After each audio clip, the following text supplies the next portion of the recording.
Xalq artisti Azərin Türkiyədə əməliyyat olunub. Müğənni bu haqda özü məlumat yayıb. O bildirib ki, səhhəti ilə bağlı çətin günlər keçirir. Həyat bir imtahan və hər birimiz bəlli zamanlarda bu imtahanlardan keçirik.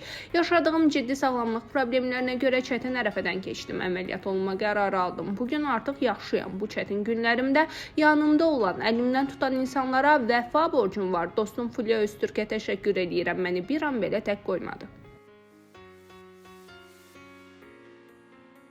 Aparıcı Elşən Orucov müğənni İradə İbrahimova və Sevda Sanaliyeva ilə bağlı etiraf edib. Aparıcı iki başlı proqramında tələbəlik illərində hər iki müğənniyə aşıq olduğunu bildirib. Tələbəlik illərimdə İradə xanımı sevirdim. Bir xanım vardı, onu da sevmişəm, Sevda Sanaliyeva. Deyirdim hansı tutsa. Bir dəfə İradə xanımla studiyada qarşılaşdıq. Gəldi, salam verib getdi. Deyirdim indi sevgimi hiss eləyəcək. Sonra İradə İbrahimovanın klipində çəkildim. Kənan əmməm məni Yaşananlar klipinə çəkdi. Düşündüm ki, İradə xanımı görəcəm. Amma sən demə, klipdə səhnələrim ayrıdır.